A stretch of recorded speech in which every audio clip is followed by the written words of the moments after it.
नवी दिल्लीत आज भारताच्या अध्यक्षतेखाली क्वाड परराष्ट्र मंत्र्यांची बैठक झाली। परराष्ट्र मंत्री डॉक्टर एस जयशंकर यांनी या बैठकीचं यजमानपद भूषवलं।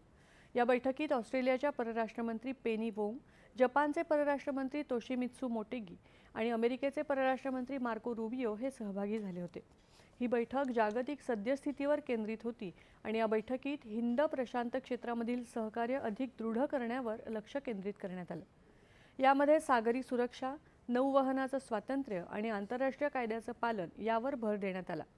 यामध्ये पश्चिम आशिया आणि सामरिकदृष्ट्या महत्त्वाच्या होर्मुझ सामुद्रधुनीबाबतच्या चिंतांचा समावेश होता। गेल्या काही महिन्यांपासून क्वाड देशांनी सागरी सुरक्षा, महत्त्वपूर्ण तंत्रज्ञान, आर्थिक लवचिकता आणि मानवतावादी सहाय्य तसंच आपत्ती निवारण यासारख्या प्रमुख प्राधान्यक्रमांवर सहकार्य वाढवलंय। त्याचप्रमाणे अनेक उपक्रमांमध्ये उत्साहवर्धक प्रगती दिसून आली आहे, असं जयशंकर यांनी या बैठकीत बोलताना सांगितलं।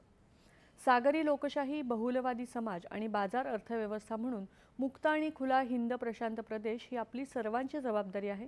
हा प्रदेश जागतिक विकास आणि स्थैर्यासाठी एक प्रेरक शक्ती बनून राहिला पाहिजे, यावर आजच्या बैठकीत विचारविनिमयाचा भर होता, असं सांगत हा विचारविनिमय उपयुक्त आणि फलदायी ठरेल असा विश्वास जयशंकर यांनी व्यक्त केला। जगातील अनेक आव्हानं आणि संधी विचारात घेऊन क्वाड देश संयुक्त उपक्रमांवर चर्चा करून निर्णय घेतील। जागतिक स्तरावर आपल्याला पुरवठा साखळीची लवचिकता, कनेक्टिव्हिटीमधील अडथळे, उत्पादन आणि संसाधनांचं केंद्रीकरण आणि महत्त्वपूर्ण पायाभूत सुविधांमधील उणीवा यासारख्या समस्यांवर मात करण्याच्या दृष्टीनं अधिक सहकार्य, अधिक बळकट विकास आणि तंत्रज्ञानाची क्षमता साकार करण्यासाठी धोरणात्मक विश्वास वाढवणं, सागरी सुरक्षा सुनिश्चित करणं, आर्थिक पर्यायांना प्रोत्साहन देणं आणि अधिक सखोल सहयोगात्मक वृत्ती जोपासणं आवश्यक आहे, असं जयशंकर यांनी या बैठकीत अधोरेखित केलं। भारत, अमेरिका, ऑस्ट्रेलिया आणि जपान यांचा समावेश असलेला क्वाड हा समूह हिंद प्रशांत प्रदेशातील शांतता, सुरक्षा आणि स्थैर्यावर प्रामुख्यानं लक्ष केंद्रित करणारा एक प्रमुख समूह म्हणून उदयाला आला आहे।